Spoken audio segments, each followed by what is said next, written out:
எல்லோருக்கும் வணக்கம். காலையிலேயே இன்னைக்கு ஆரம்பிச்சிட்டாங்க நண்பர்களே. ஏன்னா இன்னைக்கு நிஃப்டினுடைய வீக்லி எக்ஸ்பைரி, அதனால காலையிலேயே ஒரு காட்டு இன்னைக்கு ட்ரேட் ஆகிக்கிட்டு இருக்கு. இந்த சமயத்தில் இரவில்லாமல் பகலில்லை, பகலில்லாமல் இரவு இல்லை அப்படின்ற மாதிரி, கரடிகள் இல்லாமல் காளைகள் இல்லை, காளைகள் இல்லாமல் கரடிகள் இல்லை அப்படின்ற மாதிரி ஷேர் மார்க்கெட்டில் ஒரு கான்செப்ட் இருக்கு. 2 days மூவிங் ஆவரேஜ் கீழே ஒரு இன்ஸ்ட்ருமெண்ட் கீழே போகுதுன்னா அது ஒரு வீக் அப்படின்ற மாதிரி ஒரு கான்செப்ட் எடுத்துக்கிறாங்க. அதே மாதிரி 2 days மூவிங் ஆவரேஜை வந்து ஒரு 50 days moving average cross over பண்ணும்பொழுது, கீழே கிராஸ் ஆகும்போது அது டெத் கிராஸ் ஓவர்.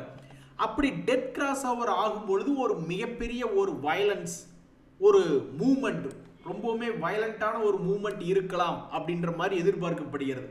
அது மேலேயும் போகலாம், கீழேயும் போகலாம். அதாவது டெத் கிராஸ் ஓவர் சக்சஸும் ஆகலாம், அல்லது டெத் கிராஸ் ஓவர் ஃபெயிலியரும் ஆகலாம். ஆக மொத்தம் எது எப்படியோ கரடி இல்லாமல் காளைகள் இல்லை அப்படின்ற மாதிரி ஷேர் மார்க்கெட்டில் இப்போ இருக்கக்கூடிய எல்லாருமே என்ன ஒரு பழகிட்டாங்கன்னா, அடி வாங்கி நீ எவ்வளவு தூரம் எங்களை அடித்தாலும் பரவாயில்லடா அப்படின்ற மாதிரி அடி வாங்கிட்டாங்க.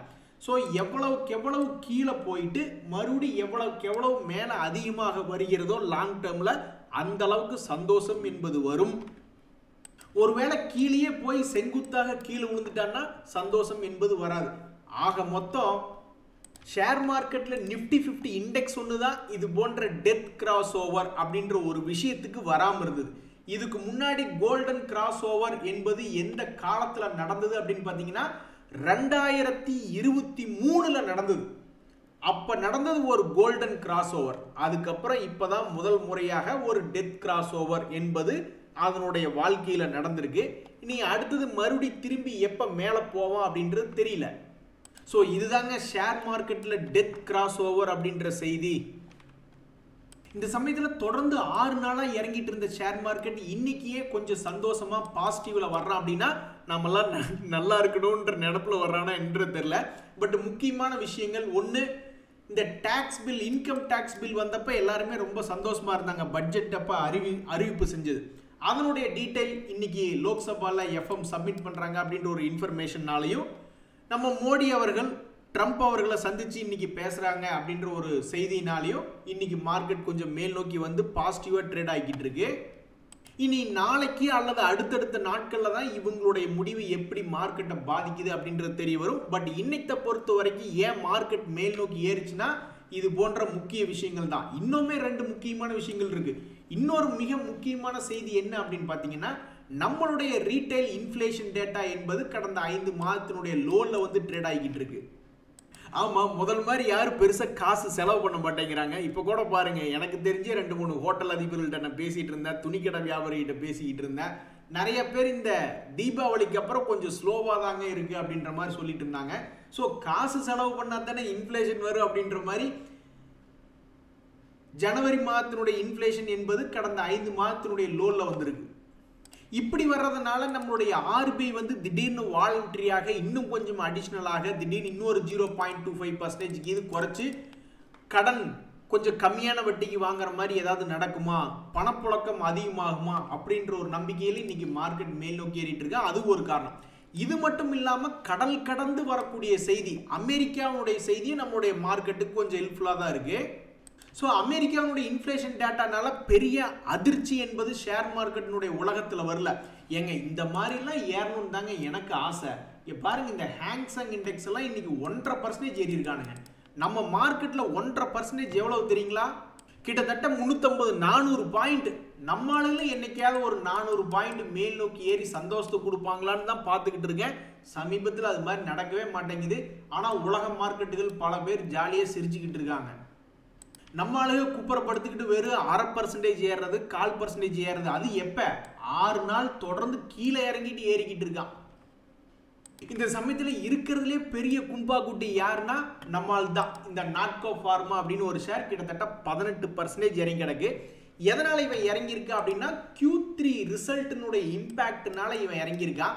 இந்த சமயத்தில் ஏகப்பட்ட பங்குகள் இன்னைக்கு மேல் நோக்கி ஏறிக்கிட்டு இருக்கான். கோல்டு ரிலேட்டடான கம்பெனி பிஎன் கேட்ஜெல் ஜுவல்லரி அது ஒரு 10% ஏறி இருக்கு. ஹெச்ஏஎல்லாம் பாசிட்டிவ்ல தான் இருக்கான். அதாவது இன்னைக்கு பல்வேறு பங்குகள் இன்னைக்கு மேலே ஏறி இருக்கு. Q3 ரிசல்ட் கிடைச்சு. அட பாவிகளா, கண்கெட்ட பின் சூரிய நமஸ்காரம் அப்படின்ற மாதிரி, சாகர நேரத்தில் சங்கரப்பா சங்கரப்பான்னு சொல்ற மாதிரி கிட்டத்தட்ட கடைசி நாள் இன்னும் 2 நாள்ல வந்து பெரிய அளவிலான ஆல்மோஸ்ட் 95% மேல உங்களுக்கு Q3 ரிசல்ட் கொடுக்கக்கூடிய கம்பெனிகள் முடிஞ்சிருது. இந்த சமயத்துல வந்து கடைசியில கொடுக்கக்கூடிய ரிசல்ட்டுகளை வந்து மேல் தூக்கி வச்சு அழகு பார்த்துக்கிட்டு இருக்காங்க. இதனால என்ன ஆகுதுன்னா, ஏற்கனவே பல்வேறு ஷேர்களை வச்சிருக்கிறவங்க Q3 ரிசல்ட்னால நல்லது நடக்குமான்னு பார்த்து நொந்து போயிட்டு இருந்தவங்களுக்கு கடைசி கட்டத்தில் இந்த மாதிரி சில ஷேர்களை ஏறினதை பார்க்கும் பொழுது ஒரு மாதிரி டென்ஷன் ஆகுது. The last but not the least அப்படின்ற மாதிரி கடைசி கட்டத்தில் வரக்கூடிய ரிசல்ட்டு கூட ரொம்ப பவர்ஃபுல்லான கம்பெனிகள் வருது. ஹிண்டால்கோ, SG1 போன்ற கம்பெனிகளும் பெரிய அளவில் வாலட்டிலிட்டியான கம்பெனிகள் அப்படின்னு பெயர் வாங்கினதுதான். ஸோ யார் இதை ஆர்கனைஸ் பண்ணி எப்படி இது நடந்ததுன்னு தெரியல. இந்த Q3 ரிசல்ட் வந்த ஒவ்வொரு நாளுமே ரொம்ப ரொம்ப முக்கியமான கம்பெனிகளாக வந்திருக்கிறது உண்மையிலேயே ஆச்சரியம். ஸோ இந்த ஸ்ட்ரக்சரை, இந்த லிஸ்ட்டை அப்படியே எதிர்காலத்தில் ஃபாலோ பண்ணாங்கன்னா ரொம்ப மகிழ்ச்சியாக இருக்கும். ஆமாயா, உங்கள் சௌரியத்துக்கு வந்து நல்ல நல்ல கம்பெனிகளாக, முக்கியமான கம்பெனிகளாக ஒவ்வொரு நாளும் அப்புறம் கொடுக்க சொல்லுவீங்க. அப்புறம் 1 மாதத்துக்கு ஒருக்கா ஃபினான்ஷியல் ரிப்போர்ட் பண்ண சொல்லுவீங்க. அட போங்கப்பா அப்படின்ற மாதிரி போயிடுவாங்க. பட் எனிவே இந்த Q3 ரிசல்ட்டில் வந்தக்கூடிய ஒவ்வொரு நாள்லையும் ஒவ்வொரு முக்கியமான கம்பெனிகள் வந்தது உண்மையிலேயே ஒரு மகிழ்ச்சியான செய்தி தான். நண்பர்களே, இதெல்லாம் விடுங்க, இன்னுமே மிகப்பெரிய செய்திகள், சந்தோஷமான செய்திகள் இருக்கு. ஏங்க 19,500 கோடி மதிப்பிலான ஒரு செய்தி ஒன்று வருதுங்க. அதாவது இந்த NTPC கிரீனும் ONGCயும் சேர்ந்து கிட்டத்தட்ட இந்திய ரூபாய் 195 பில்லியன் எவ்வளவு அமௌண்ட் வருதுன்னு பார்த்தீங்கன்னா கிட்டத்தட்ட 19,500 கோடி மதிப்பிலான ஒரு அக்வஷன் அப்படின்றது பண்ணியிருக்காங்க. இதெல்லாம் ரொம்ப பெரிய மேஜர் நியூஸ் தான். ஆனால் இவ்வளவு பெரிய சாதனை நியூஸ் வந்துமே இந்த சம்பந்தப்பட்ட 2 கம்பெனிகளும் இன்னைக்கு சுமாராக தான் இருக்கு. எது எப்படியோ இன்னைக்கு ஒரு பிக் நியூஸ் அப்படின்னு பார்த்தா 19,500 கோடி மதிப்பிலான அக்வஷன் நியூஸ் ஒரு பிக் நியூஸ். அதே மாதிரி இன்னொரு பிக் நியூஸ் என்னன்னா, ரெடிங்டன் அப்படின்ற ஷேர் ரொம்ப காலமாக கழித்து பார்த்தீங்கன்னா அவனுடைய மல்டியர் ஹை அப்படின்றத தாண்டியிருக்கான். 2024களில் இருந்த ரேட்டு 2000 ஆல்மோஸ்ட் 222 ரூபா ரேஞ்சில் இருந்த ஹை எல்லாம் இப்போ தாண்டி எப்படி ஒரு சந்தோஷத்தை கொடுத்துருக்கு பாருங்க. எத்தனையோ ஷேரை வச்சு பாவம் நொந்து போய் உட்காந்துருக்காங்க. ஆனால் இன்றைய தேதியில் ஷேர் மார்க்கெட்டில் ஷேர் ஹோல்டர்ஸ்க்கு சந்தோஷத்தை கொடுத்த ஒரு பங்காக இன்னைக்கு இந்த ரெடிங்டன் அப்படின்ற ஷேர் மேலே வந்து கிட்டத்தட்ட 7% ப்ளஸ்லையும் ட்ரேட் ஆகிட்டு இருக்கான், மல்டியர் ஹைலையும் ட்ரேட் ஆகிட்டு இருக்கான். அதெல்லாம் அவங்க தலையெழுத்து அப்படின்ற மாதிரி நம்மெல்லாம் பல பேர் நொந்து போய் வந்துருக்கோம். ஏன்னா தொடர்ந்து 6 நாளாக மார்க்கெட் இறங்கிட்டு இருக்கு. கிட்டத்தட்ட 24 லட்சம் கோடி ஷேர் மார்க்கெட் கேபிட்டல் என்பது குறைஞ்சிருக்கிறதாக செய்திகள் வருது. ஆனால் இதே சமயத்தில் வாழ்க்கையினுடைய உச்சத்திலையும் போய் ட்ரேட் ஆகக்கூடிய ஷேர்கள் இருக்கு.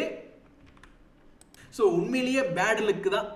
குட் லக் உங்களுக்கு அதிகமாக இருக்கா, பேட் லக் உங்களுக்கு அதிகமாக இருக்கான்னு என்னை பார்த்து ஒருத்தர் கேட்டால் அந்த பேட் லக் தாங்க நண்பர்களே. அதே மாதிரி மனம் நொந்து போயிருந்தாங்க இந்த ஹொனாசா கன்சியூமர் அப்படின்ற ஷேர் வச்சிருக்கிறவங்களாம். ஏன்னா அது ரொம்ப கீழே இறங்கி கிடந்தது.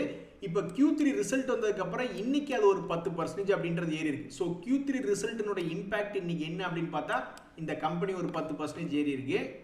இதுதான் இந்த ஷேரில் இருக்கக்கூடிய செய்தி. அதே மாதிரி டாடா பவர்லேயும் ஒரு செய்தி, அதுவும் பெரிய செய்தி தான். அவங்களும் ONGCயோட ஒரு ஜாயின்ட் வெஞ்சர் போட்டிருக்காங்க அப்படின்ற மாதிரி செய்தி வருது. அதே மாதிரி நீங்கள் பார்த்தீங்கன்னா இன்னைக்கு IPOக்களில் ஏதாவது செய்திகள் இருக்கா, ஏதாவது ஓப்பனாக இருக்கா அப்படின்னு பார்த்தா இந்த ஹெக்ஸாவேர் அப்படின்ற IPO ஓப்பனாக இருக்கு. எப்போ வரைக்கும் அப்படின்னு பார்த்தீங்கன்னா February 14 நாளைக்கு தேதி வரைக்கும். ஆனாலும் இந்த ஷேரினுடைய கிரே மார்க்கெட் ப்ரீமியம் ஏதாவது உருப்படியாக இருக்குன்னா இப்போ வரைக்கும் ஒன்றுமே காணும். ஒன்றும் பெருசாக அது ப்ராஃபிட்டில் வந்து லிஸ்ட் ஆகும் அப்படின்ற எண்ணமே கிரே மார்க்கெட் ப்ரீமியமில் யாருக்கிட்டையுமே இல்லை. FISனுடைய டேட்டா நம்ம எடுத்து பார்த்தோம்னு வச்சுங்களேன், அவன் இருக்கிறதுலே பெருசாக ஒரு சோக கீதத்தை நேற்று வாசிச்சு வச்சிருக்கான். ஸோ நேற்று செல்லிங்கில் தான் இருக்கான். ஆனால் ஒரே ஒரு விஷயம் என்ன அப்படின்னு பார்த்தோம்னா, இந்த USD INR அப்படின்றது நம்மளுடைய இந்திய ரூபாய் கொஞ்சம் அப்ரிஷியேட் பண்ணியிருக்கு. ஒன்றும் பெருசாக ரெக்கவரி ஆகலை அப்படின்னாலும் RBI இன்டர்வென்ஷன் பண்ணதுனால நம்மளுடைய இந்திய ரூபாய் பெரிய அளவில் சரிவடைஞ்சிட்டே வந்துட்டு இருந்தது, கொஞ்சம் நிறுத்தி வைக்கப்பட்டுள்ளது. ஒருவேளை இது நப்பாசை தான், பட் இருந்தாலும் ஆசைப்படுறதுல என்ன தப்பு அப்படின்ற மாதிரி USD INR மறுபடி கொஞ்சம் நம்மளுடைய INR ஓரளவுக்கு அப்ரிஷியேட் ஆகி பழையபடி FISனுடைய கண்ணில் நம்ம நாடு படுமா அப்படின்றது பொறுத்து இருந்து தான் பார்க்கணும். நண்பர்கள், இந்த சமயத்தில் சோஷியல் மீடியாவில் நிறைய பேர் பதிவிடுறாங்க. ஒரு காஸ்ட் ப்ரைஸ், ஒரு உதாரணத்துக்கு ஒரு கார்மெண்ட் ஒன்று வாங்குறோம்னு வச்சிங்களேன், அந்த கார்மெண்ட் வந்து எனக்கு 100 ரூபா அதனுடைய ரேட் வருதுன்னு வச்சுங்க. நான் அதை வந்து 120 ரூபாய்க்கு நான் விற்றா தான் எனக்கு லாபம். ஒருவேளை மார்க்கெட் சரியில்லை, யாரும் வாங்க வரலைன்னா 100 ரூபாய்க்கு கீழே போகுது, இப்பெல்லாம் 80 ரூபா தான் 70 ரூபா தான் போயிட்டு இருக்குன்னா அப்போ விற்றா எனக்கு நஷ்டம் தான். அந்த சமயத்தில் போயிட்டு நான் மறுபடியும் இன்னொரு 70 ரூபா அல்லது 60 ரூபாய்க்கு துணி கிடச்சுன்னு வச்சுங்க, ரெண்டையும் வாங்கி கடைசியில் ஒரு 95 ரூபாய்க்கு வரும்போது வித்துட்டா கூட எனக்கு லாபம் தானே.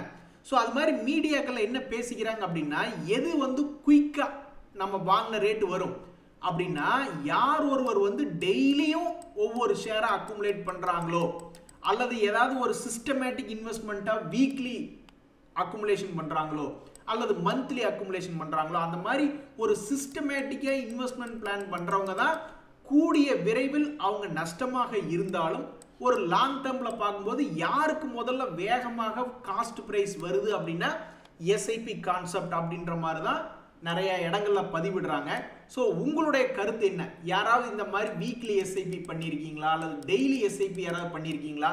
அப்படி பண்ணியிருக்கும் பொழுது டக்குன்னு காஸ்ட் ப்ரைஸை தாண்டி நீங்கள் உணர்ந்திருக்கிறீங்களா அப்படின்றத தெரியப்படுத்துங்க. அதே மாதிரி Q3 ரிசல்ட்டுக்கு அப்புறம் முக்கியமான சில ஷேர்கள் என்ன ஆகிட்டு அப்படின்னு பார்த்தீங்கன்னா, இந்த ஐடியா ஷேர் 5% மேல் நோக்கி ஏறியிருக்கான். அவன் இப்போ கொடுத்துருக்கிற குவார்ட்டர்லி ரிசல்ட்லையும் லாஸ் மேக்கிங்காக தான் கொடுத்துருக்கான்.